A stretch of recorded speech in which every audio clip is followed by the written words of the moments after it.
ओम भास्कराय नमः। हरे कृष्ण। आप सभी का दिन शुभ हो।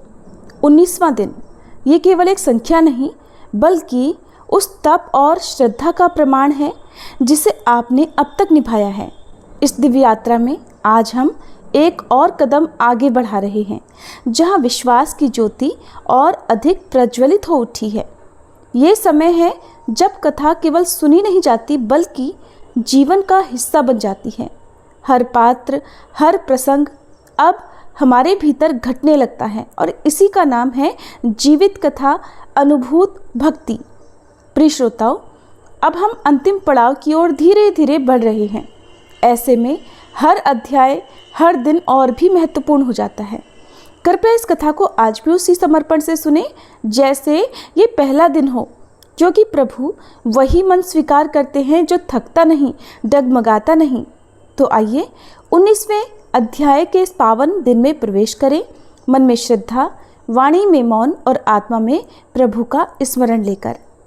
एक बार नर्मदा के पवित्र तट पर एक छोटे से गांव में गिरिवर नाम के एक राजपूत रहते थे।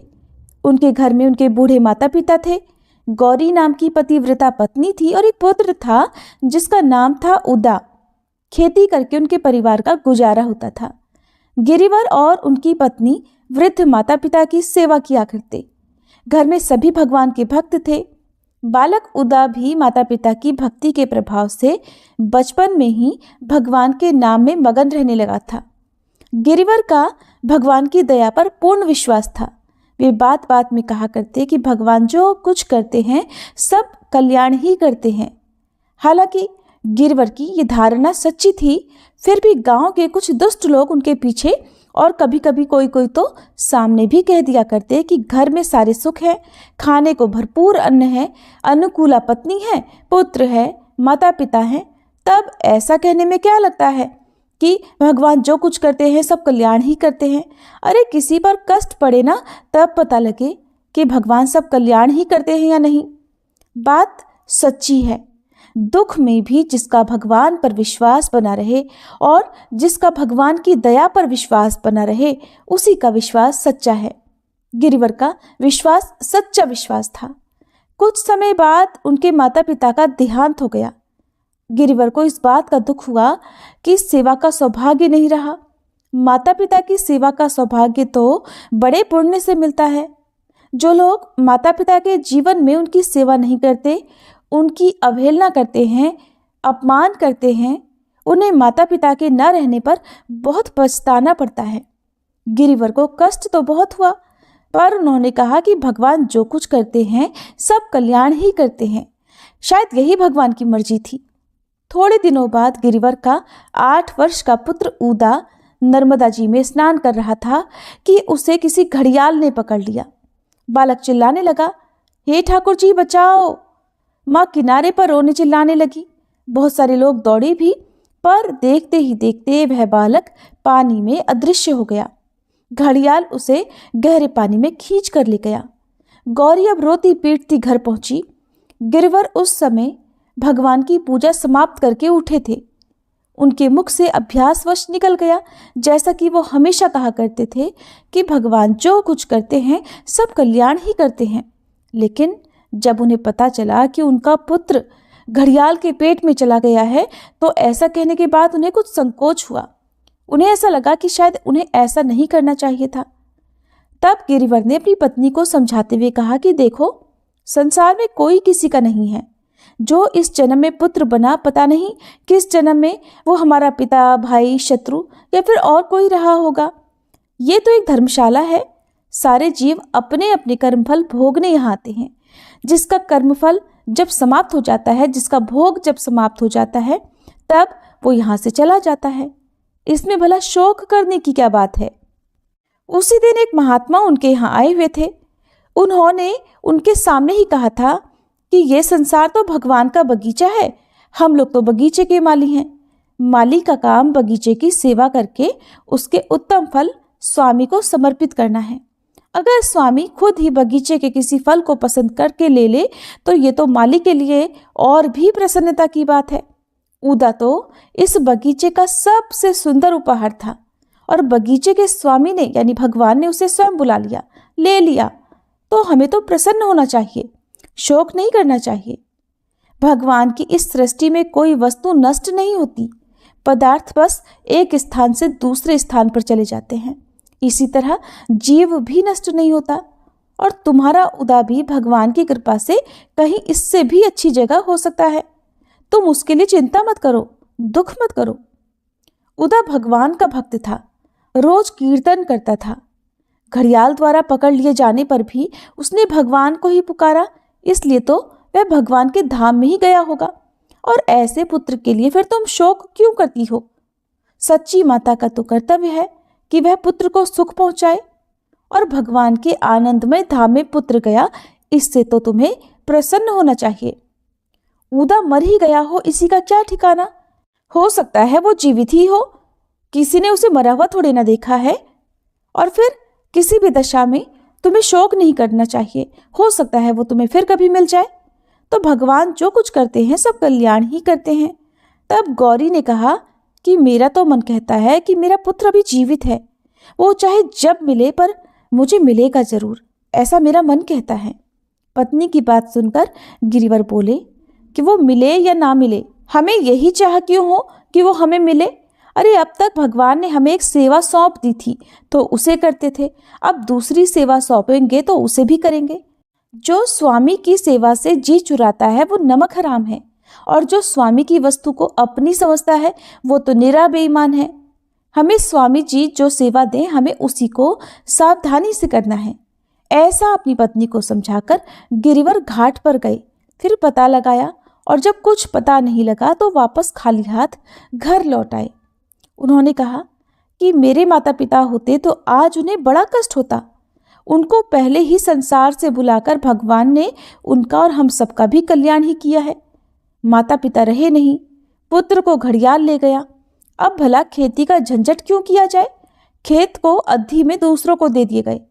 आंधी पाती में अब जो अनाज मिलता था उसी से गिरिवर और उनकी पत्नी का काम मजे से चल जाता था। ठाकुर जी की सेवा पूजा भी खूब होती थी। अब गिरिवर भगवान का ध्यान करते, पूजा पाठ करते, पुराण सुनते और विष्णु सहस्त्र नाम का पाठ करते। उनकी पत्नी का भी अब पूरा समय भगवान की सेवा में ही लगता। गिरिवर अपनी पत्नी से कहते, देखो उदा होता तो क्या हम इस प्रकार से भजन में लग पाते? भगवान ने उसे हटाकर हम लोगों को अपनी सेवा में लगा लिया। भगवान जो कुछ भी करते हैं सब कल्याण ही तो करते हैं। तब उनकी पत्नी कहती, सचमुच भगवान ने हम पर बड़ी ही कृपा की है, परंतु माता के हृदय से अपने पुत्र की स्मृति नहीं गई थी। उसे बार बार अपना पुत्र उदा याद आ ही जाता था। उधर उदा को पानी में लेकर घड़ियाल डूब गया था। वो कुछ ही दूर गया था कि उस घड़ियाल पर किसी दूसरे बड़े घड़ियाल ने आक्रमण कर दिया। इस लड़ाई में उदा घड़ियाल के मुख से छूट गया। वह जल के ऊपर आकर फिर डूबने ही वाला था कि पास से ही जाती हुई नौका के कुछ लोगों ने उसे उठाकर नौका पर रख लिया। नौका पर पहुंचकर वह बालक मूर्छित हो गया। बात यह थी कि उस प्रदेश के राजा चंद्रसेन की कोई संतान नहीं थी। रानी के मरने पर उसके मन में वैराग्य का उदय हुआ। अब उन्होंने संन्यास लेने का विचार किया। अचानक उनके पिता के गुरुजी जो एक सिद्ध योगी थे उनके यहाँ आए। फिर उन्होंने बताया कि एक अनुष्ठान करने से एक सुयोग्य पुत्र तुम्हें मिलेगा जो अपने माता पिता के राज्याभिषेक के दिन तक भूला रहेगा, और उसे शिक्षा देकर सुयोग्य बनाकर तब राज्य सौंप कर तुम संन्यास ले सकते हो। अब गुरुजी के साथ वन में आकर राजा ने अनुष्ठान किया। अनुष्ठान पूरा होने पर नौका पर बैठकर वे नर्मदा जी में मछलियों को अन्न खिला रहे थे। ठीक उसी समय डूबते हुए उदा को देखकर उन्होंने नौका पर उसे उठा लिया। उदा के पैर में घाव था घड़ियाल के पकड़ने का। महाराज उस बालक को राजधानी ले आए। 21 दिनों तक वह मूर्छित पड़ा रहा। इसी बीच चिकित्सा होने पर उसके पैर का घाव ठीक हो गया। होश आने पर वह अपने माता पिता आदि सबको भूल गया। अब उसे केवल इतना याद था कि वो एक क्षत्रिय है और उसका नाम उदा है। फिर उसे ये बताया गया कि महाराज चंद्रसेन ही तुम्हारे पिता हैं और तुम्हारी माता महारानी कमला देवी परलोक जा चुकी हैं। तुम्हारा नाम उदयराज है। अब राजकुमार उदयराज की शिक्षा के लिए सुयोग्य गुरुओं की नियुक्ति हो गई। ये बहुत ही प्रतिभाशाली थे, भगवान के भक्त भी थे। प्रजा का सुख दुख अपने सुख दुख से भी अधिक महत्व रखता था उनके लिए। विजयनगर के महाराज की पुत्री से उनका विवाह हो गया। महाराज चंद्रसेन ने उन्हें सुशिक्षित और योग्य समझकर राज्याभिषेक की तैयारी की। फिर उन्हें राज्य सौंपकर महाराज स्वयं संन्यास लेकर भगवान का भजन करने के लिए वन में जाने का दृढ़ निश्चय भी कर चुके थे। इधर देश में भीषण अकाल पड़ गया। अन्न के बिना लोग मरने लगे और तिनकों के बिना पशु। गिरिवर और गौरी को इधर अब ठाकुर जी की पूजा में भी कठिनाई होने लगी। घर में उनके जो कुछ भी था उसे बेचकर जब तक काम चला तब तक उन्होंने चलाया। आखिरकार अंत में भगवान की श्री मूर्ति का भार पुरोहित को सौंपकर और पूजा खर्च के लिए गौरी की सोने की नथ देकर भगवान का नाम लेते हुए वे दंपत्ति घर से निकल पड़े। गांव से निकलकर रात को वे लोग एक वृक्ष के नीचे लेटे हुए थे। तभी रात में एक काले सांप ने आकर गौरी के पैर में काट लिया। गौरी विष से छटपटाती हुई भगवान के नाम का उच्चारण करने लगी और फिर अंत में भगवान का नाम लेते लेते ही उनकी सांसें रुक गईं। तब गिरिवर के मुख से निकला कि भगवान जो कुछ करते हैं सब कल्याण ही करते हैं। अब रात भर वे अपनी पत्नी की मृतदेह के पास बैठे रहे, कीर्तन करते रहे। सांप से काटे व्यक्ति को जलाना नहीं चाहिए, इसलिए सुबह सवेरे गौरी के देह को कंधे पर उठाकर उन्होंने नर्मदा जी में प्रवाहित कर दिया। अब गिरिवर अकेले रह गए। उनका वैराग्य और तीव्र हो उठा। भगवान को पाने की लालसा हृदय में बड़ी प्रबल रूप से जागृत हो गई। उनके प्राण तड़फड़ाने लगे। एक दिन एक वृक्ष के नीचे बैठे बैठे वे फूट फूट कर रोने लगे। भगवान को पुकारने लगे। पुकारते पुकारते वे मूर्छित हो गए। सहसा मानो कुछ और ही हो गया हो। नर्मदा जी श्री यमुना जी के रूप में बदल गई। वह वन दिव्य वृंदावन हो गया। सामने कदम्ब के नीचे मुरली होठों से लगाए त्रिभंग सुंदर मयूर पिच्छधारी पीतांबर पहने वनमाली श्री कृष्ण चंद्र की दिव्य झांकी को देखते ही गिरिवर के नेत्र वहीं स्थिर हो गए। शरीर जड़ की भांति हो गया। हिल डुल ही नहीं सके, वाणी रुद्ध हो गई, बोल नहीं सके। हृदय जैसे आनंद सागर में हिलोरे लेने लगा। तब श्याम सुंदर ने अपने अमृत भरे स्वर से कहा, गिरिवर तू मुझे बहुत प्यारा है। तेरे बिना अब मुझे अच्छा नहीं लगता। तेरे लिए यहाँ दिव्य वृंदावन का प्राकट्य हुआ है। अब तू मेरे धाम में चल। गौरी मरी नहीं है, उसके मन में पुत्र से मिलने की प्रबल कामना है, इसलिए वह उदा से मिलकर तब मेरे धाम में आएगी। भगवान के इतना कहते ही गिरिवर का शरीर ज्योतिर्मय हो गया। कुछ ही क्षणों में उनके शरीर से ज्योतिपुंज निकला और फिर सुंदर गोप बालक के रूप में घनीभूत होकर श्री कृष्ण के चरणों में गिर पड़ा। श्याम ने उसे प्रेम से उठाकर अपने हृदय से लगा लिया। अपने सखा और वृंदावन के सहित भगवान वहीं अंतर्ध्यान हो गए। गिरिवर का शरीर वन में वन देवी की रक्षा में वृक्ष के नीचे पड़ा रहा। गौरी का शरीर बहते बहते नदी में टूटकर गिरे हुए एक वृक्ष में किनारे पर उलझ गया था। 7 दिन तक वह वहीं उलझा रहा, पर किसी भी पक्षी या किसी भी जल जंतु ने उसे छुआ तक नहीं। 8वें दिन लहरों के धक्के से वहां से निकलकर वह आगे बह चला। वहां से थोड़ी दूर पर एक सिद्ध महात्मा रहते थे। वह स्नान करने वहां आए थे। उन्होंने देखते ही समझ लिया कि बहने वाले देह में अभी प्राण हैं। किनारे पर उस देह को लाकर उस पर अभिमंत्रित करके उन्होंने जल का छींटा दिया। इससे गौरी की देह में चेतना आ गई और वह उठ बैठी। महात्मा जी उसे कुटिया पर ले आए और एक सिद्ध फल खाने को दिया। फल खाते ही गौरी को लगा कि मानो उनके मन से सारे संस्कारों का बोझ उतर गया हो। थोड़ी ही देर में गौरी को अपने पति की स्मृति हुई। उन्हें याद आया।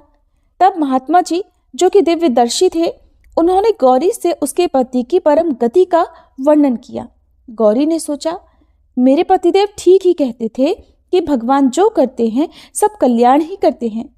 मेरे समीप रहने से पतिदेव के भगवत दर्शन में बाधा पड़ती, तब प्रभु ने मुझे अलग करके पतिदेव को अपना लिया। ये ठीक ही तो हुआ है। अब महात्मा जी ने गौरी को आत्मा की अमरता का उपदेश किया।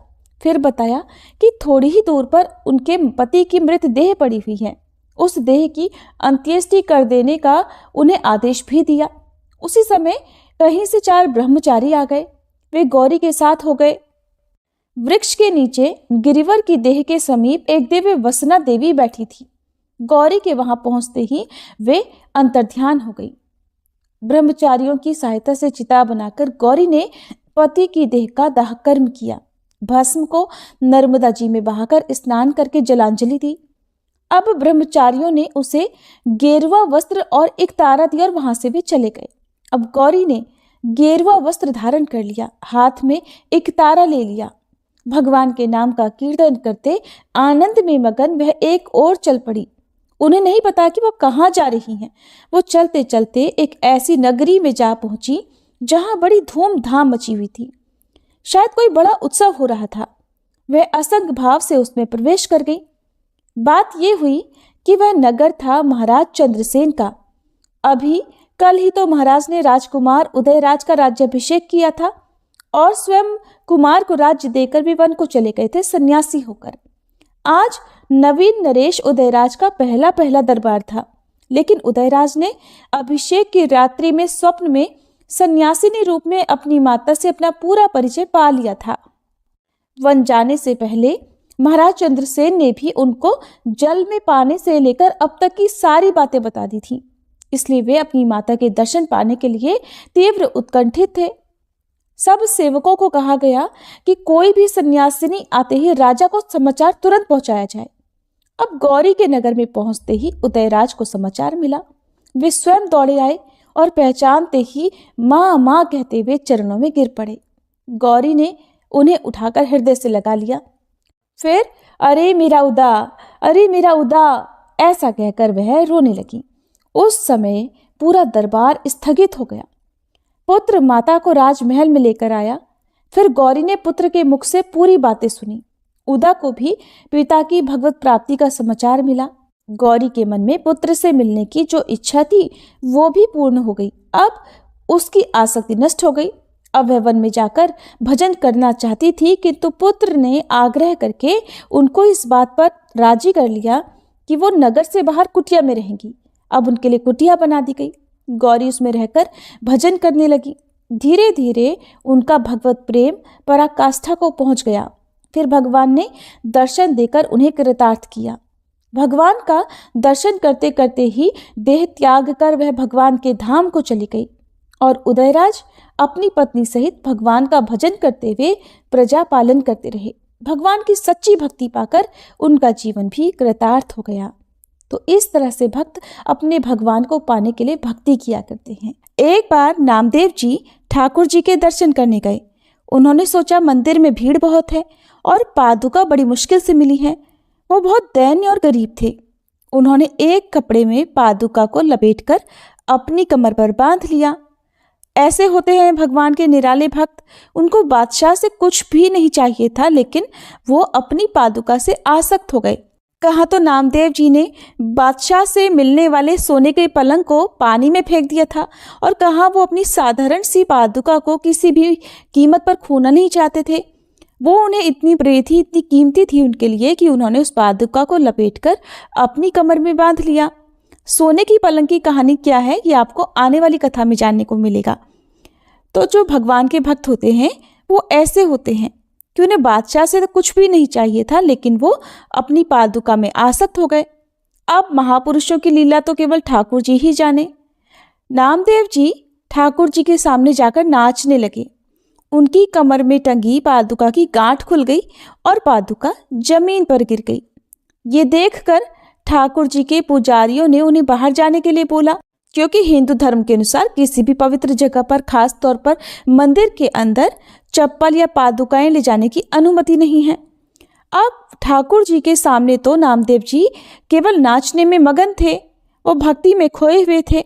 जब पुजारियों ने उन्हें बाहर ले जाने के लिए कहा तो वे भाव में इतना खोए हुए थे कि उन्होंने किसी की बात पर ध्यान ही नहीं दिया, उन्होंने सुना ही नहीं। इस पर पुजारियों ने उन्हें 5-7 थप्पड़ मारे और मंदिर से बाहर निकाल दिया और उन्होंने ये भी कह दिया कि आज के बाद तुम यहाँ दर्शन करने मत आना। नामदेव जी ने ठाकुर जी से कहा, अब मैं तुम्हारे सामने बैठूंगा ही नहीं, मैं मंदिर के पीछे जाकर शांति से कीर्तन करूंगा। मंदिर के पीछे जाकर उन्होंने अपने ठाकुर जी से कहा कि ठाकुर जी, आपने मुझे पिटवा दिया, इसका मुझे कोई गुस्सा या दुख नहीं है, पर आपने ऐसा क्यों किया कि मैं आगे से आपके दर्शन करने ही ना पाऊं। ये सोचकर वो अंदर से बहुत दुखी थे। उन्होंने फिर ठाकुर जी से कहा, ठाकुर जी, कहीं ऐसा मत करना कि अब मुझे मंदिर के पीछे से भी हटवा देना। मैं अब तुम्हारे सामने नहीं आऊँगा। मैं तुम्हारे सामने खड़े होकर कभी नृत्य नहीं करूँगा, लेकिन मैं तुम्हारी पीठ के पीछे तुम्हारा ध्यान जरूर करूँगा। उसी समय कबीरदास जी वहाँ आए और बोले कि भगवान के यहाँ हम जैसे गरीबों की कदर ही नहीं है। अब ठाकुर जी भी बदल गए हैं, चलो यहाँ से चलते हैं। अब तो ठाकुर जी डर गए, सोचने लगे कि मेरे प्रिय भक्त मुझे छोड़कर जाने वाले हैं, तो मारे डर के वो झट उनके सामने प्रकट हो गए और फिर बोले, मुझे छोड़कर आप दोनों मत जाओ।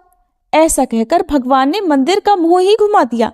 पीछे वाला द्वार आगे की तरफ हो गया और आगे वाला द्वार पीछे को हो गया। तो इस तरह की लीलाएं करते हैं ठाकुर जी अपने भक्तों के साथ।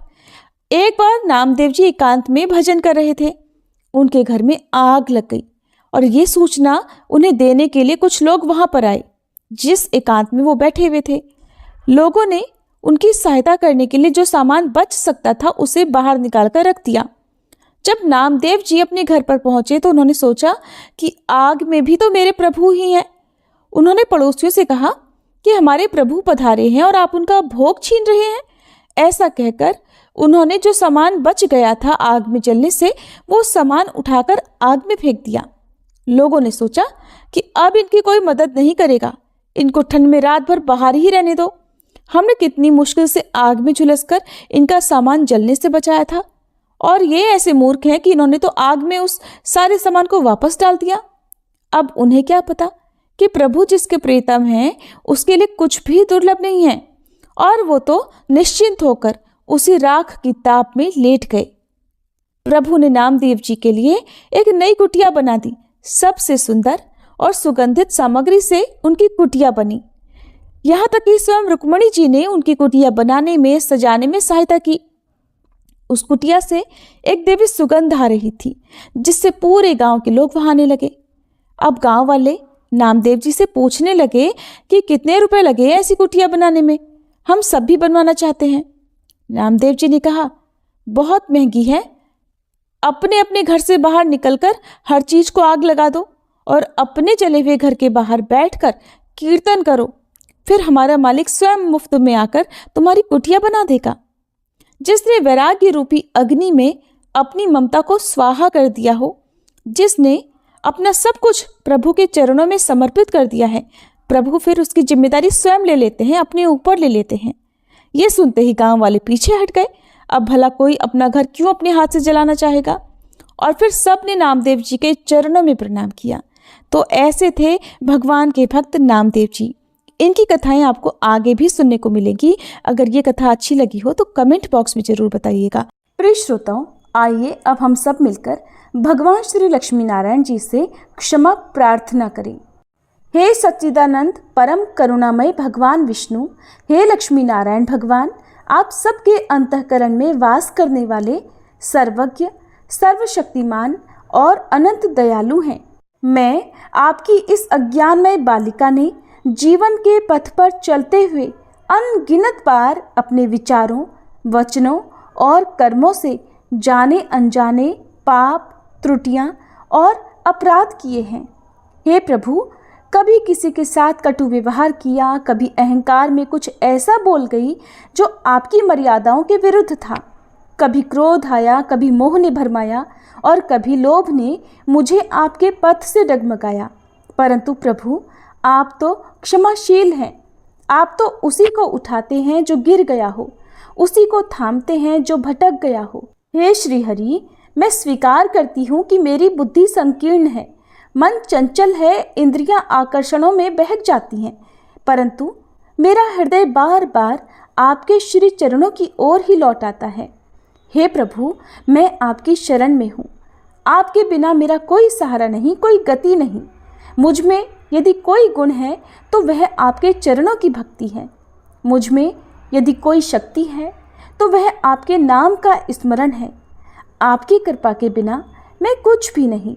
इसलिए हे करुणा सिंधु, कृपया मुझ पर दृष्टि डालिए, मेरे समस्त पापों को क्षमा कर दीजिए, मुझे अपनी भक्ति में दृढ़ बनाइए और अपने प्रेम में बांध लीजिए।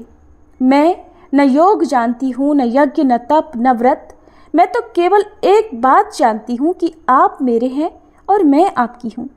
यही संबंध मेरी आत्मा की अंतिम पहचान है। बंशी शोभित कर मधुर, नील जलद तन श्याम, अरुण अधर जनु बिंबा फल, नयन कमल अभिराम, पूर्ण इंद्र अरविंद मुख, पीतांबर शुभ साज, जय मन मोहन मदन छवि, कृष्ण चंद्र महाराज। जय यदुनंदन जय जगवंदन, जय वसुदेव देवकी नंदन, जय यशोदासुत नंद दुलारे, जय प्रभु भक्तन के धृग तारे, जय नट नागर नाग नथैया, कृष्ण कन्हैया धेनु चरैया, पुनि नख पर प्रभु गिरिवर धारो, आओ दीनन कष्ट निवारो, वंशी मधुर अधर धरि तेरी, होवे पूर्ण मनोरथ मेरो,